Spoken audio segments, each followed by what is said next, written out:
Udaletik herrira programarako azalduko dotez martxan ipindu zen bihar batzuk.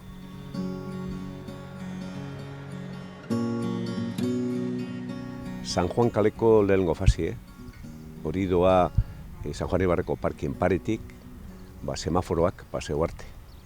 Horitzen du, azerak zabaldu, kaminoa eta azerak alture berdinen imini eta sanementuko tuak barriztu.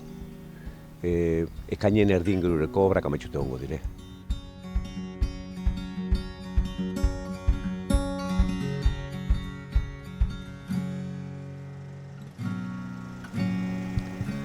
Segundo, los baños de Lorateguieta, ahora mismo están ubicados al lado del Carrejo de Bueyes, como escondidos. Vamos a cambiar de ubicación para que dé servicio a Lorateguieta y al Parque Aita Luis Villasante.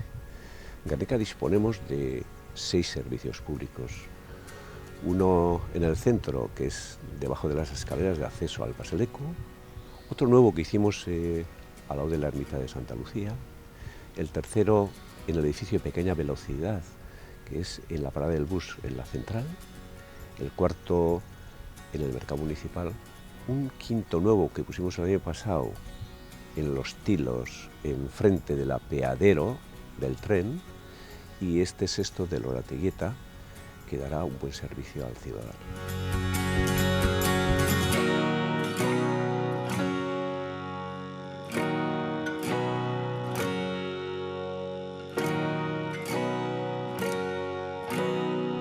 Hirugarrena, Bidegorze, hori Mestike baso eta Iparragirren konexioa. Horrei Bidegorze egingutzako Eslurzen imprimazioa eta bide batez paso zebrak eta seinalizazioa kale osoana.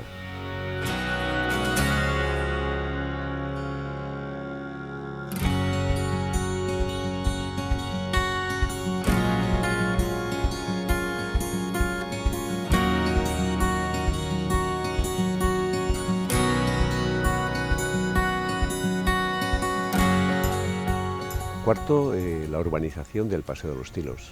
Es el tramo que va desde el Instituto hasta Landaverde, una longitud aproximada de 400 metros, con una anchura media de 2,20. Lo que vamos a hacer es darle el mismo tratamiento que al resto del Paseo de los Tilos.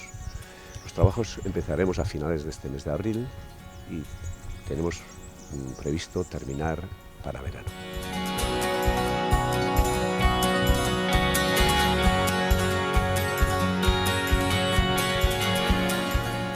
Urbietan padeleko kantxa bi egin duz, zabali dauz ja. Hortik aparte, frontoie pintzeu, tailetu barrezi emini. Horre frontoiek dekez berrogeita zazpi urte, 1974 dire. Ondi txoguinekaz, oxidazioagaz, hain beharra egonda, zeure diegatxik. Da hortik aparte, futbol zelaize, ego zelaize berriztu du.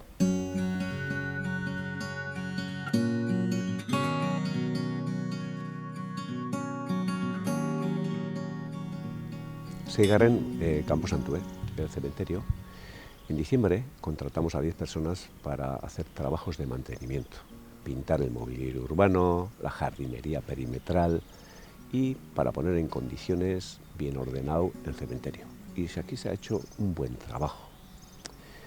A la capilla le hemos hecho una nueva cimentación y tenemos pendiente de hacer un suelo nuevo y rasear las paredes y esperemos que podamos tener abierto el próximo verano.